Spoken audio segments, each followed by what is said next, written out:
Hey, everybody. Welcome, and thank you for joining us on today's conference call. This event takes place next Saturday at the Forum in Los Angeles. That's January 20th. It will be the first event on the brand new Paramount Network, formerly Spike, where it will air live and free at 9 p.m. Eastern. On today's call, we've got Bellator President Scott Coker, welterweight champion Douglas Lima, Rory MacDonald, Chael Sonnen, and Rampage Jackson. At this point, I will turn it over to Scott Coker. I do want to mention really quickly, if you want to queue up for questions, please press *1 on your keypad. Again, that's *1 for questions, and I will now turn it over to Scott. Scott? Hey, thanks, Danny. Good afternoon. I'd like to welcome everybody into the Bellator 192 media call. We have a great event next Saturday at the LA Forum. Again, Danny said it's our inaugural launch into becoming the Paramount Network. It's going to be live and free on Paramount starting at 9 p.m. Eastern. I'd like to thank Kevin Kay, John Slusser, thank Viacom, and they've all been working really hard making this transition and making this possible. I'd like to thank the fighters that are on the call too, and wish them good luck because this is going to be a great event. As most of you heard yesterday, we've added Big John McCarthy to our broadcast team, who has a great amount of experience and knowledge. He's been a great friend for many years. Really excited to have him on board. And then moving on to the card. I mean, I think we have one of the best welterweight divisions on the planet, and Douglas has been a great champion. He's going to be taking on top contender Rory MacDonald, who's known pound for pound, one of the best in the world.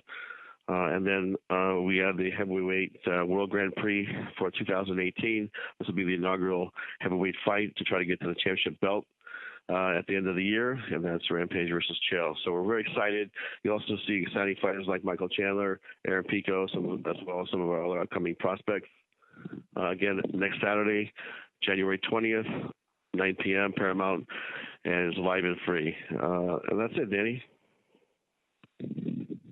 All right, thanks, Scott. Operator, if you want to go to our first question. Our first question comes from the line of Gareth A. Davies with Daily Telegraph. Good afternoon, gentlemen. Can I start, please, by do we have Rampage on the call? Yeah, he's here. Yeah, I'm here. Hello, big man. How are you? Rampage, we saw in the last couple of days in some of the viral videos that the organisation, Bellator, the organisation, is putting out that you're prepared to pay Chael Sonnen $10,000 for each takedown he gets, and he's looking to get 9 on you, so he's going to take you the distance, put you down 9 times, pick up a clean 90K, thinks he's going to win. How many times are you going to take him down to get your 10K? That wasn't part of the deal for me to take him down to get my 10K, and Chael was supposed to come back with something to sweeten the bet off, so I could, benefit from it. But he said he had tickled his wag. You guys have been pretty cordial with each other. Obviously, you're very mature fighters. There's no beef between you in terms other than the athletic beef between you both. Do you think there's a chance? Sometimes when this happens, there is the chance this becomes a real barn burner. Obviously, he will be avoiding your heavy hands. But what's your prediction for the way the fight goes, Rampage? What's that noise? I don't know. It's not. Yeah, who's kind of fire? It's probably Chael backing out of the fight right now. Yeah, it's Chael. My apartment building is doing a. All right. Can you hear me now? I can indeed. Yeah. It ain't no secret. Chael's going to desperately try to take me down, and I'm going to try my best to stay on my feet and throw them hands. It's no secret. It's no secret. Everybody knows what type of fight it's going to be. Thank you, Rampage. Really looking forward to it. And for you, Chael, are you there? I'm here. Where else would I possibly be? I thought that was you. I thought you were just backing your truck out of the press conference then, that was all. I'm here, buddy. You got a question for me? I do, and the question is this. He's going to pay you $10K every time you take him to the ground. What are you going to pay him? Yeah, people think that's a joke, man. I didn't know how to take it either. Rampage is a man of honor. We shook. I think we've got a bet here. So, I told him I can't pay him anything. He said, I want $500 for every jab that I land. I said, Rampage, I'm married. I'm a married man. I can't go around making $500 bets. I used to rule the roost, Gareth. I used to be, anything I wanted to do, I could wake up in Germany tomorrow. Nobody could tell me. Now, I can't make a bet. I got to go get clearance. But I'll tell you, I do agree with Rampage. I got to take him down, and he's got to stand up. I got one way to win. It was just to be on top of him and annoy him for 15 minutes. He got one way to win, which is put me to sleep. I've taken a lot of people down. He's put a lot of people to sleep. And this one isn't rocket science. So if you're pledging then that you're going to pay him $500 every time he lands a jab on you, yeah? No, just the opposite. As a man of honor, I'm telling you, I am not involved with that. I am not part of that. Chael is purely here to collect. And thank you, gentlemen. Can I just ask Rory and Douglas a question as well? And I will. Rory, thank you, gentlemen. Rory, Douglas. Douglas first. Good afternoon. Afternoon. What's up, guys? Good, thank you. How are you, sir? I just wanted to ask you, do you think a week on Saturday decides the best welterweight in the world when the title goes ahead between you and Rory MacDonald? Well, I love to think so. I think Rory's been on the top for a long time. He beat the guy that supposed to be the number one right now. He beat him before, so he can be considered the number one. And I'll take that spot. Once I beat him next Saturday for sure. But honestly, I'm not even thinking about that, man. I'm just focused on the fight. Don't really care much about rankings. There's always going to be somebody saying something that he doesn't deserve to be number one, this and that. So I'm not really focusing on that. Just focusing on winning this fight, and whatever happens, happens. Thank you, Douglas. And for you, Rory, obviously you've beaten Tyron Woodley, who's the UFC champion at present. Do you feel this could decide the number one in the world at 170? Well, I already feel like I'm the number one in the world. It's just about getting it done now, So we'll find out next Saturday what Douglas is made of. But in my head, I'm already number one. Thank you, gentlemen. I've got just a very quick question for Scott Coker from me. Scott, how obviously we can still call the channel Spike, which airs Bellator. Obviously, it won't be when the event comes a week on Saturday. But how important has Spike been for the sport of mixed martial arts and its development? And also, how helpful is it having an organisation, Paramount, Viacom, if you like, a multimedia conglomerate, in the assistance, in the kind of things you're trying to do all the time, like the heavyweight tournament, like these huge events at the Forum to kick off the year?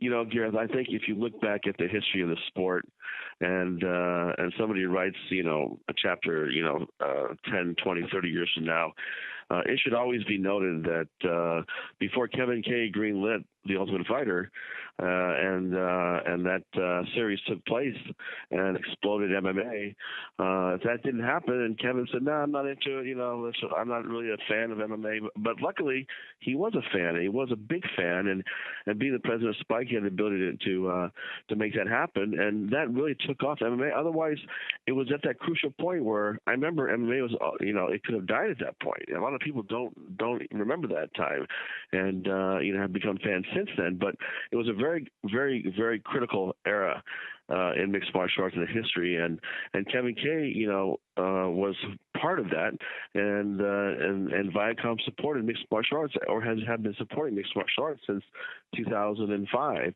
when that all went down. So, and then they had many years run with doing many great fights and having a partnership with Zuffa, and then eventually bought their own, which is Bellator, which what we're doing now. But the commitment behind MMA from this company from 2005 till today has not, wavered. It's been strong. It's been, consistent. It's been something that, when I came on board, they said, look, let's put on the best events we can put on. Let's buy the best fighters that we can get. Let's build the best talent that we can build, and let's go create a great league. And that's what we're doing. Our next question comes from the line of Steve Juan with MMA Mania. Thank you, operator. I have a question for everybody on the line. I'd like to start with Scott Coker. Scott, if I may, we know that John McCarthy is joining the broadcast team at Bellator 192. Who's going to be anchoring the broadcast desk with him? That would be Goldie. All right. Was that the future lineup for all of the tentpole shows, or will that be all of the shows going forward? No, that's for the show, and then sometimes Morrow comes in, and sometimes Goldie's there. But Goldie has the call on the 20th, which will be our inaugural launch next Saturday. All right, looking forward to it, Scott. Thank you. My next question is for Chael, and I want to know, Mr. Sonnen, what is your ideal weight to be as explosive and dynamic as you were in the fight with Wanderlei Silva going into this heavyweight Grand Prix? I'd like to be 214. I was 221 this morning. I was 224 a week ago, so I'm headed in the right direction. But I have a goal of getting to 214. It's always been tough. I've never had to lose weight at any point in my life. I've never tried to diet for weight loss, aside from having to make a weight contractually. So that was always the forced discipline that I had in place, and I don't have that this time. So it's taken like an extra element, which I have found some struggles with. It's very hard when you're hungry and laying in bed at night to not eat something when you can. But to answer your question, 214. All right. Same question for Rampage. Mr. Jackson, what do you want to weigh going into this fight with Chael? I want to weigh 210, but that's not going to happen.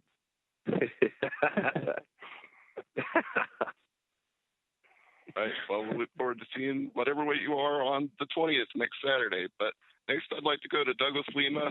You've faced some awesome challengers over the years for title defenses, guys like Lorenz Larkin, Andrei Koreshkov, and Paul Daly. Where do you rate Rory MacDonald on that list? Man, at the top of it for sure. His resume speaks for itself. Like I said before, he's been in the top for a long time. He's fought great competition. And yeah, man, I can't wait for it. It's going to be a great fight. He's a big name. Type of fights that I've been looking for, and can't wait for it. All right. And for Rory MacDonald, it's already been referenced on the call that you've previously beat Tyrone Woodley, who is currently the champion in another organization. But do you think that has any bearing on this fight with Douglas Lima? Can you even compare that fight, the Tyrone Woodley fight, to the fight with him and draw anything from it? Not at all. I don't see any similarities whatsoever. I don't really know what to say. Douglas is a totally different fighter, but I plan on going in there, being aggressive, and taking him out early. All right. Thank you very much, gentlemen. Our next question comes from the line of Alex Lee with MMAfighting.com. Hi, guys. My first question is for Rampage. I want to ask, you made it clear Chael wasn't your first choice for an opponent in the opening round of this tournament. Who among the field would you have liked to have fought instead? I don't care. I don't care who I fought, but hey, I like to fight. Guys who don't mind standing up and fighting. I just fought a wrestler my last fight. I really like to fight guys who like to fight instead of just wrestling. You heard Chael say you got to hold me down for 15 minutes. Why would I want to? Why I'd be excited about fighting somebody whose game plan is to try to hold me down for 15 minutes. So, But someone like, I mean, does Matt Mitrione jump out at you? I know you said Fedor wasn't someone you wanted to fight, but he's certainly someone who would like to stand with you. Did either of those names, do those appeal to you? Yeah, you know, I don't care. I don't care who I fight in the tournament. It's a tournament, you got to fight everybody. But like, if I'm get excited about fighting somebody, it's going to be somebody who's going to make it an exciting fight. Somebody who's going to come and mix it up and do a bunch of things. I don't never care if people wrestle and take me down. You know what I'm saying? You go wrestle and take me down. Hell, grab me, pound me, go for submission. Don't just plan to hold me down for 15 minutes. Like I'm a true fighter. I'm one of the old school fighters, one of the dying breeds. I get in that cage to put on a show first and win second. Okay, thanks, Rampage. Next question for Douglas. I want to ask Douglas. You've been one of Bellator's top guys for a while, but that Bellator NYC show was almost kind of like a coming out party. You were fighting at Madison Square Garden on pay-per-view against a contender. A lot of guys were going to beat you. Has anything changed for you since then, especially ahead of the first U.S. show that you've headlined in over 2 years? Have you felt a raise in profile? Yeah, I mean, I feel like it's getting better. I know, of course, Bellator is bringing out this, this top guys, guys with big names. So I love it, man. I love to have that target in the back. I love being the champion. And, let them all come at me. I love it. I love that, what Bellator is doing. The organization, the division is stacked. The welterweight is the stronger division there. And it feels good to sit on top of it. Okay, thanks. Last one, Scott, for Scott. Scott, obviously the timing was right for this heavyweight tournament. If it goes well, do you see yourself booking another tournament for any of the other divisions? Should one of those titles become vacant for whatever reason? Or is there just something about heavyweights that make them, conducive to this Grand Prix format, like you also did in Strikeforce? We're going to leave that door open, and I think that this tournament happened in a kind of organic fashion. We just started signing all these guys, and then pretty soon we're like, oh, we have our lineup here, and the tournament just made a lot of sense. And fighting for the belt at the end, I think, is really going to be a special event for the year. We'll have great storylines all year, but there's a couple other divisions I can see us hosting, next year or the year after. But it's not something we're going to be in the business of hosting or having to do a tournament every year. This was something that made a lot of sense, but we will keep that door open. Okay, thanks, guys. Our next question comes from the line of Rodney James Edwards with MMA Latest. Thank you. That's Edgar, Rodney James Edgar. All right, my first question is for Rampage. Rampage, you and Chael had a bit of a beef back when y'all were both in UFC, and that was a fight that seemed like it almost came together, but it never did. So I'm wondering, is there still any true animosity between y'all on your end? I don't have any problem with Chael right now. The only problem I got with Chael is that he's in my way, and I'm trying to get this other face up. That's the only problem I have with Chael. Nothing personal. Roger that. Hey, how about this, Rampage? Let's up the ante on that bet. How about Scott Coker pays you $20,000 for every time you Rampage slam him? Sorry, Chael. Every time I slam him. Yeah. You know we want to see. You know that's what the fans want to see. I know that's what the fans want to see. How come the promoters won't give me somebody, who's probably better wrestler than me, so y'all can see it? How I'm being slamming somebody who's a better wrestler than me? I believe in you, Rampage. You'll figure out a way. You'll figure out a way. Yeah, you'll figure out a way. I'll figure out a way. Okay. All right. I've done it once. I slammed Ryan Bader. I didn't think I was going to get him because he's a better wrestler than me, but hell, who knows? Our next question is the line of Jay Anderson with Cageside Press. Operator. And first for Chael, you fought at middleweight, you fought at light heavyweight, but obviously you're going to be giving up a lot of weight in this. If all goes well, you'd be fighting next year, you'd be 41. Is there any concern that this could be fairly taxing on your body, giving up that much weight? I haven't thought about it being taxing, but it is a first for me. I mean, it creates a little bit of anxiety, like I said, lay in bed at night and try to work this match through. I've got some teammates that I go with that are as big as Rampage or bigger. And a lot of my techniques just don't work. I'll do everything perfect and hit those guys, and boom, I just get stopped because of the size. So, it's a first for me.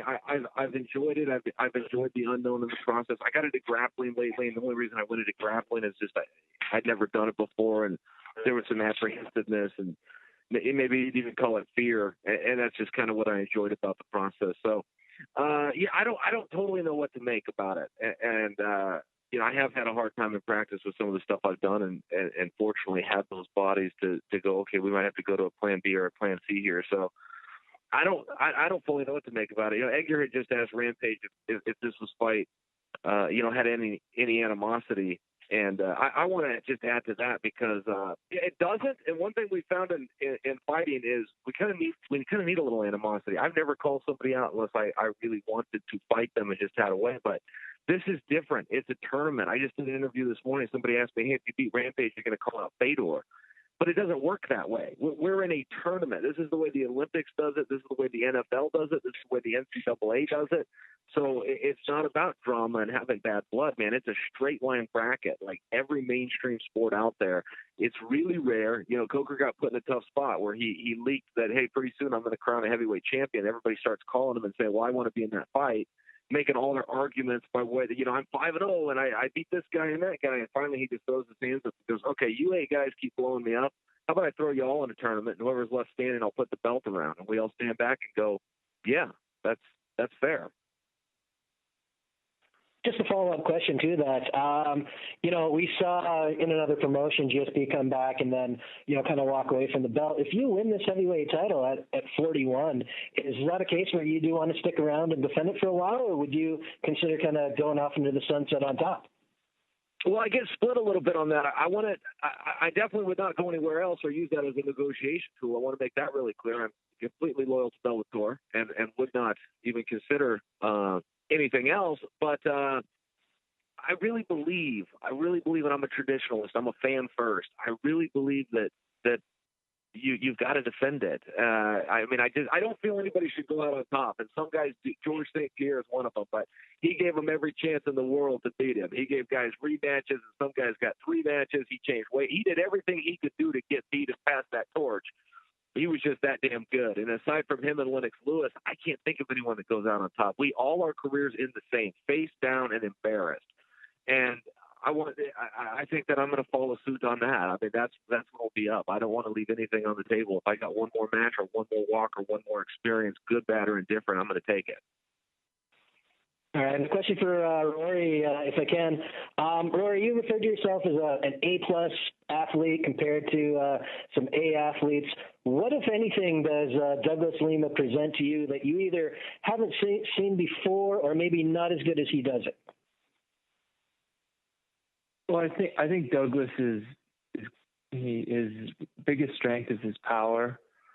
He can hit hard from pretty much anywhere, and I think that's the biggest thing. But I've fought a lot of power hitters before, and I've been very successful against those guys. So I'm not too stressed about it. But he is dynamic. He's good on the ground as well.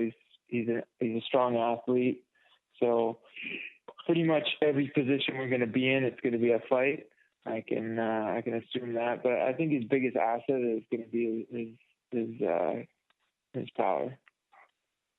Hey, Rory, just one quick other question. The label going around, the Canadian Cycle label, does that get you at all? Does it bother you at all? Does any trash talk get to you? No, I'm indifferent about it. I don't really care. All right, thanks, Rory. And Scott Coker, just one final question. Do we have the names of any alternates for the Grand Prix, and do we know when any of the alternate fights are going down? Yeah, we do, and we will start announcing that at a later date. Great, thanks very much. Thank you. Our next question comes from the line of Steven Morocco with MMAJunkie.com. I was literally just about to ask Scott if you had if you had the alternate set for the tournament, but do you have any idea when you're going to be announcing those? Yes, probably look for us at the post-fight press conference on Saturday. Okay, cool. Shane Carwin put his name in the hat about 2 months ago. Is it too early to ask if he's one of the guys, or? I know that Rich has continued to talk to them, but by no means does that mean that he's locked in for an alternate yet. Okay, and then also Rory put his name in the hat. He said he thought he would be used as an alternate. Is that even conceivable for in your mind? Well, I think Rory has a big fight coming, but he's focused on at 170 pounds. So, let's see how that works out. And then, as far as him fighting in heavyweight, I love Rory. The thing I love about him is that he's a real martial artist, and the weight class issue doesn't bother him. But I think that we'll probably stick to heavyweights for fighters that actually can make it over 205 pounds. Rory, is that still a thing for you? You mentioned it on MMA Hour a little while ago. Was that serious, or is that just something you were sort of musing about? No, I would definitely take part in it if I had the opportunity. I don't see any reason why I wouldn't do it. Do you think you'd be competitive at heavyweight with such a big gap in weight? I think anytime I get in a fight against anybody, I'm just going to be competitive. I'm the type of fighter that's going to go down swinging to my last breath. So even if these guys are, massive, I'm still gonna make them feel something. I'm gonna make them fight for it. That's for sure. Okay, thanks, guys. Our next question comes from the line of Damon Martin with MMAweekly.com. Hey guys, first question for Rory. Rory, throughout your career, you fought, the best of the best in welterweight when you were in the UFC. Where would you put Douglas Lima in that list? I mean, considering you have fought the current UFC champion, the number one contender in the UFC, I mean, you're kind of a good measuring stick for, where this sits. Where do you put Douglas Lima in kind of like the list of tough opponents you faced? Right up there at the top. The top 5 or top 10 guys. He beat his last opponent there. Now I'm forgetting his name, but he was in the top 10 and he was doing really well. But I would imagine Douglas would fit very well in the top 5 in the UFC. So I'm preparing for one of the world's best, that's for sure. You said it earlier, Rory, you already believe you're the number one welterweight in the world, but is that important to you to have that narrative coming out of this fight? We always have that debate of, it was Pride versus the UFC and now it's UFC versus Bellator. I mean, is it important to you that people would consider you the number one welterweight in the sport, regardless of organization? I think it's an added cool factor to have that debate going on.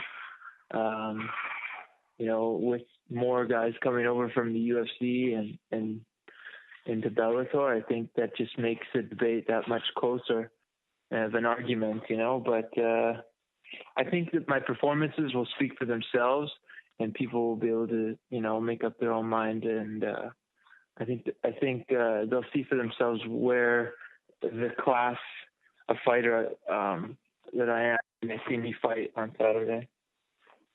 And Rory, you have mentioned, several times the possibility of jumping around, doing some fights at other weights, maybe going to middleweight. Douglas Lima is clearly the number one guy in Bellator. He has been there for a while, and obviously he's beaten pretty much everybody. If you beat him, I mean, is that kind of the goal to maybe go to middleweight, test yourself, or are there still other fights for you at welterweight? Is defending the title important, or is it maybe about, finding the best challenges? I think it's all about timing. So I'm pretty much open to anything, whatever is the best thing at that particular time. I'm pretty much ready to jump on it. So for example, if there's not really a clear number one contender for me to fight at welterweight, if I beat Douglas, I'd be happy to fight for the middleweight title. or fight someone with a bigger name that might be in a larger weight class. I'm really open to any option. I think it just comes down to timing and availability and what the fans are most excited to see at that particular time. And a question for Douglas Lima. Douglas, obviously Rory is a phenomenal welterweight and has been around the sport for a lot of time. But do you feel overlooked at all going into this fight? Like, do you feel like the underdog, or how is your perspective considering you are the champion? I mean, I'm being considered the underdog for many people. In my eyes, I'm not the underdog. I'm the champion. I know he's fought bigger names throughout his career, but I don't think it matters who's the underdog or not. I don't think it really matters. I know this is going to get one of the best fights at welterweight right now. It doesn't matter which organization. I think at welterweight, this is one of the best fights ever.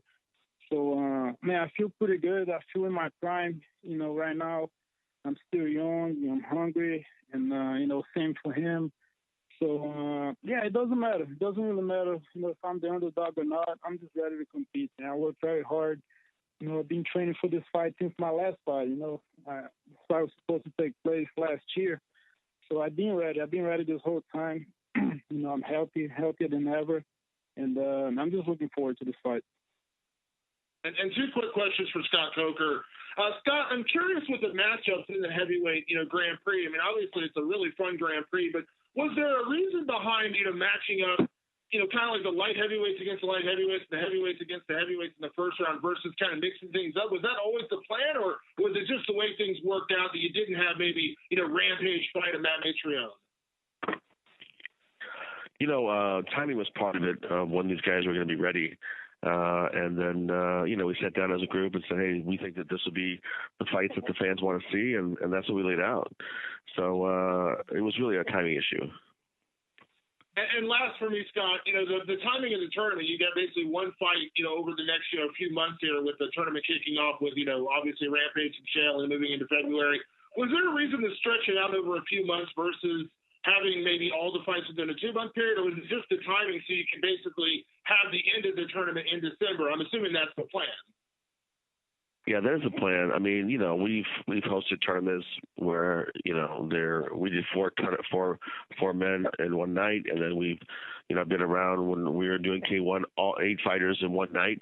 I mean, it's just to do it all in one night. It's just for MMA. It's just people get hurt. It just doesn't work. And even in the four-man tournament was really tough. And we had injuries, and so I said, you know what? Let's just have single elimination, and let's just do it over a period of the year, because these guys all are big stars, big brand names of their own. They could all carry a main event on their own, and it's a great storytelling vehicle for the next 12 months. And, having the vacant title as the prize at the end, I think is a very intriguing story. Awesome. Thanks, Scott. Thank you. Our next question comes from the line of Ty O'Keefe with the Fight Network. Hey, guys. Thanks for talking to us today. My first question is for Rory. You spoke about fighting at different weight classes several times and things like that. But do you think that moving forward, that's the only way you're going to be able to stay as busy as you want to with Bellator, is by seeking out other fights outside the welterweight division? I don't think so. I think there's plenty of good talent at welterweight. I could be very busy for a long time with the amount of fighters they have at welterweight, but I'm seeking just. I'm looking past more. I want to achieve more than just one weight class. I want to broaden my horizons a little bit. Definitely. My next question is for Chael Sonnen. You've been in the sport a very long time. If you did win this heavyweight Grand Prix, where would that stand on your list of career accomplishments? Oh, it'd be my greatest accomplishment, man. I'm a tournament guy. That's what I grew up doing, 4 or 5 guys in one day every single Saturday. And I love this tournament. I wish it was all in one night. That's old school. I think that's something that it sounds a little better to say than to actually do. I couldn't really see anybody in this tournament fighting 3 other guys in this tournament in one night, but that is the old school. It sure would be fun, as a fan and to get to be part of. But yeah, I mean, it'd be a huge accomplishment. I love tournaments; they're super tough. I love fighting these big name guys, and I'm a fan before everything else. I know all of these guys. I know everything about all these guys. I've never had to study 1 second of Rampage for this match because I've seen all of Rampage's matches.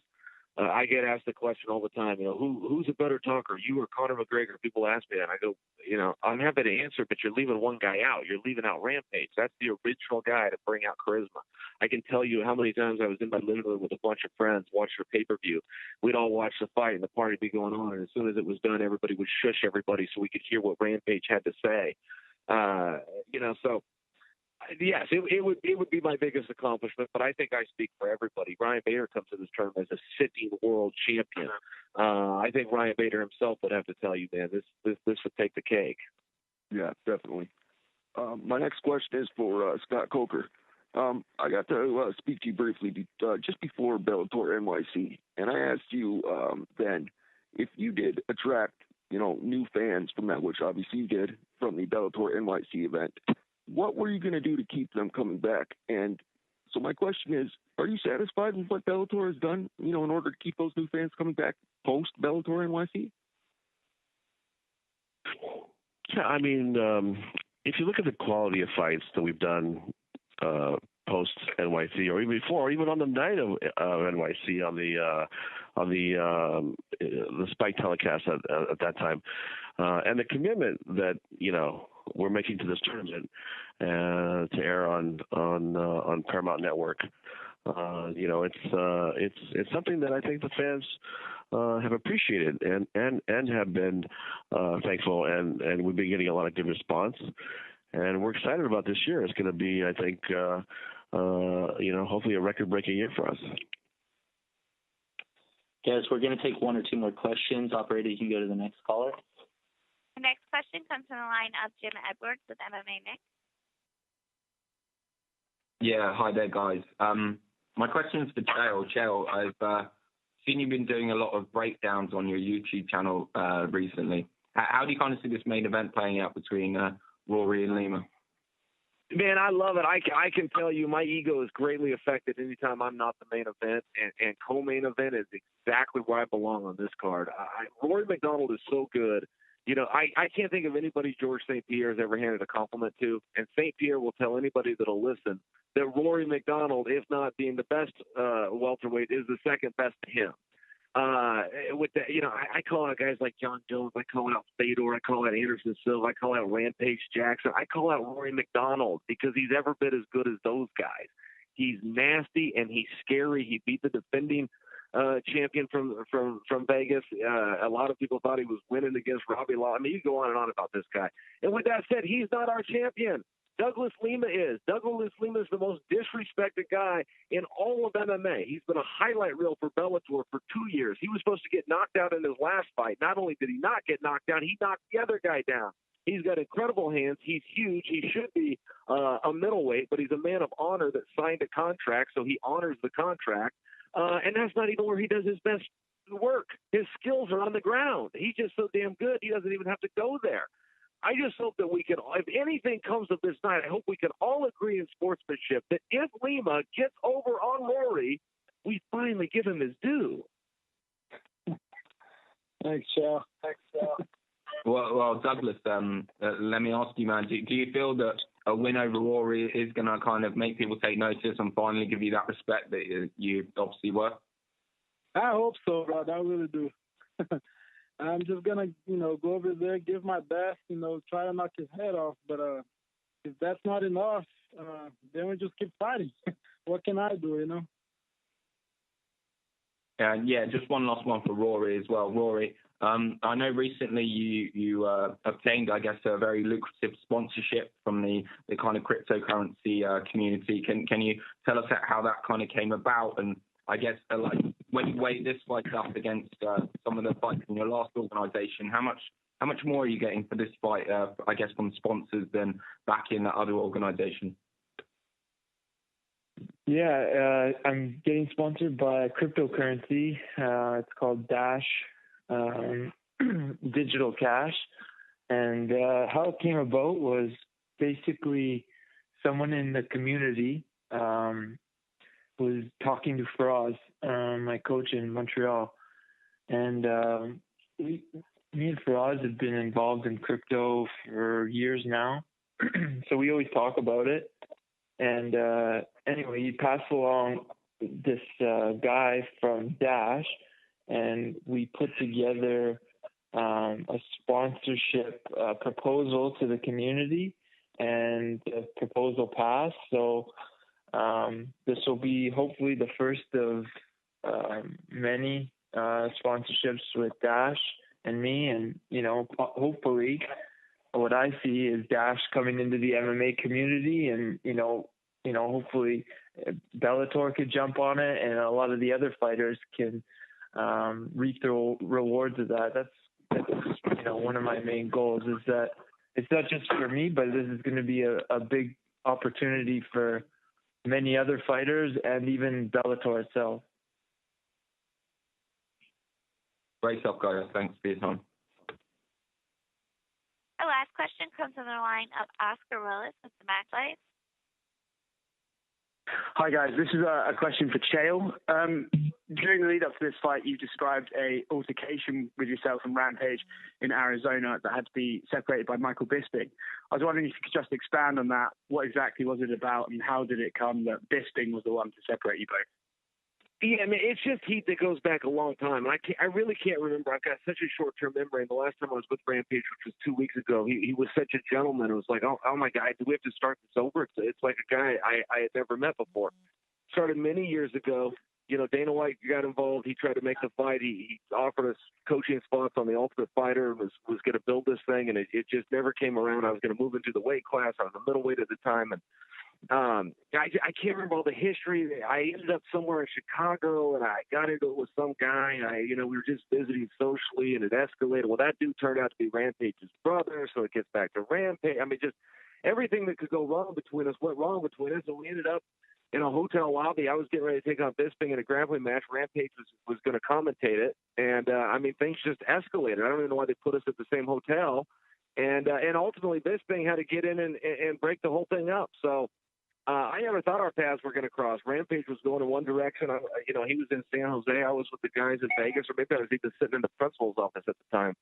And things just finally came around. I mean, I'm jumping around on the story, but I've got you 90% there. Okay. And so obviously the pair of you have been fairly amicable in the lead up to this. So how do those bad feelings subside? Is it just a case of time expiring and you slowly to get over it, or was there a reason that you guys sort of made things up? Yeah, I have no idea, man. I got out to LA about 10 or 12 days ago, and Rampage was just such a nice guy. I mean, I don't know. I don't know what to say. There was really, I don't like the manufacturer. I get said to be, Chael will talk some trash or something, but I've never seen myself that way. I'm a truth talker. If I don't see it, I won't say it. I won't make something up to sell a fight or anything else. I mean, it's just the reality. And fortunately, we're in a bracketed format where animosity's got nothing to do with it. Your skills have everything to do with it. Somebody's going to advance, and they're going to go against the next guy who had skills and could advance. So, I mean, I'll leave it where it lies, but that was my experience. He might have a different one to share. Fair enough. And speaking of this being a bracketed tournament, you're well known for planning things ahead of time, sort of knowing who your next opponent is after this one. Do you see a pathway through this tournament to victory? Do you sort of look at, say, like, well, if Bader loses to Mo, I have a better shot, or vice versa? Do you see a pathway to victory, or are you just taking this one step at a time? No, I play the bracket through 10 times a day, every single day. What could possibly happen? And I do it a lot to take my focus off Rampage. I don't like to focus on one guy. I like to be distracted. I like to have something else to look forward to. So looking past Rampage is a risky game. I mean, that's a former world champion right there. But, yeah, I do. I'm real interested in the mirror match, Mir and Fedor. I can see that going both ways. I'm not one of the guys that's writing Fedor off yet. I think there's been some real circumstance as to some of his last matches. I mean, come on, him and Mitrione knock each other down at the exact same time. It was just a really weird circumstance. So, I'm not on board with that. I don't want to fight Mo because, we go back to college days. I just would rather not fight him. And so Could he get eliminated? Maybe, but he does his best work against those bigger guys, those guys that have a little harder time getting out of the way, and he steps in big and powerful and fast and puts them down. So I think he's a likely guy to advance. I think Mitch Raon's the real number one contender. If Coker wasn't doing the tournament, he was just doing a one-off like is tradition in this sport. I think that Mitch Raon would be 50% of that, and we'd have to find someone to fight him. That's my opinion. He's also the Vegas favorite. So I think Rampage and I got very lucky only in one regard, which is we're first. And in these tournaments, another reporter brought it up at the beginning of this press conference, but it is about who can hold up. There's a reason they have to have alternates. I know Rampage will walk out there no matter how he feels. I promise you I will walk out there no matter how I feel. But I don't know that I can say that about the other 6 guys. Some of them even have a history of pulling out of fights for not feeling great. So you got to have these alternates, and we did get lucky. We're up first. That means we have, if nothing else, we have the most time to recover. Perfect. Well, I think that's a great way to end it. So thank you very much. Thank you, Oscar. And I want to just take this time to thank all the media. I'm sorry if we didn't get to your call. Just thank you to the fighters and the media for attending this call. And we'll talk to you soon. See you next Saturday at the Forum, live on the Paramount Network and free. Thank you, guys. Have a good night. That concludes today's conference call. You may now disconnect your line. Thank you.